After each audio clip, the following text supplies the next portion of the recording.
You are watching Kit Kabinet, and this is the inbox review of the RS Models Avia B-135 in 1/72 scale.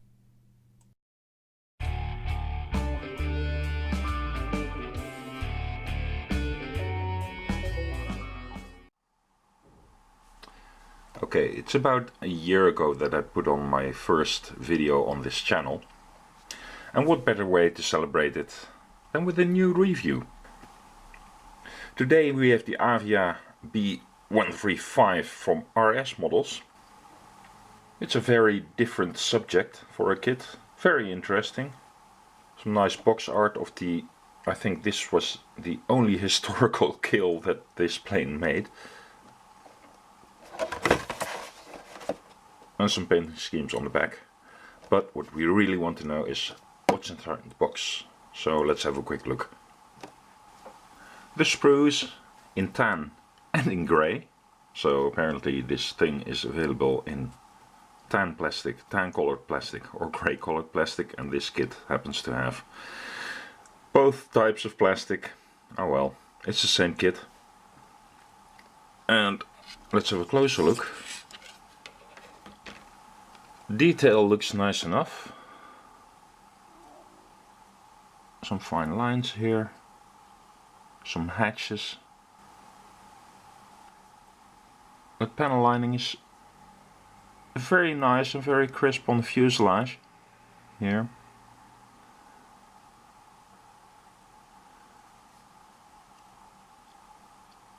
And you can have several different versions of propeller, of air intake, even main wheels, exhausts.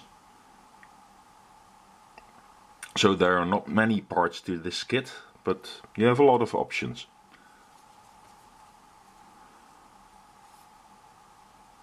And the internal detail of the cockpit is very nice. They already included the tubing in there. Now, what's one thing, of course you have to keep in mind that this is a short run kit, really, and it may look very nice at first view. They're sometimes notorious for having fit issues. Some things I forgot to show here. The interior of the wheel wells. So although this is a very simple kit, not many parts, it looks pretty good. The moldings themselves look very good. Detail looks nice. Only thing that, as I mentioned, remember this is a short run kit. The decals, some PE parts and the canopy.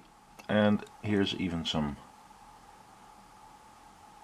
little film for the instrument panel. Looking very good. And these PE parts, yeah, well, yeah, really nice. Now the canopy, it's injected, which is nice. It's a bit on the thick side, and there is unfortunately some distortion even at short distances, so I think it will distort the cockpit.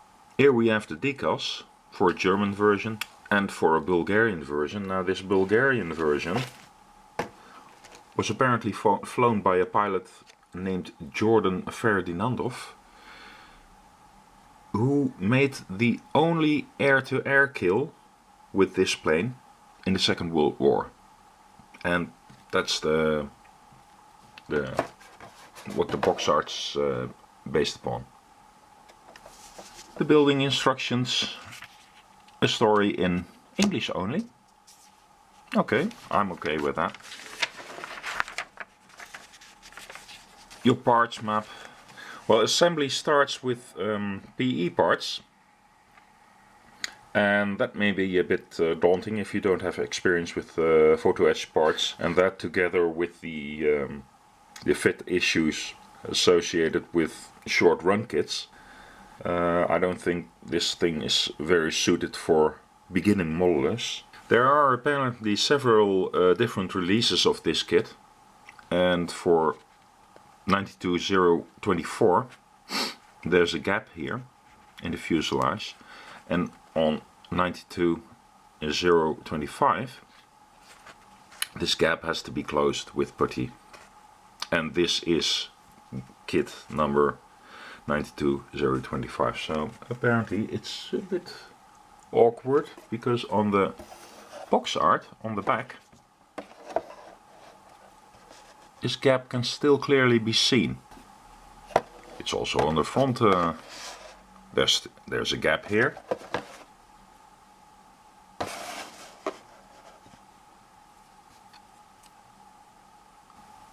Gap on the model. And instructions say, fill this gap with putty. So, in conclusion, I think this is a very nice, very rare subject. It's a nice little plane. The moldings look very good, but not for the beginner.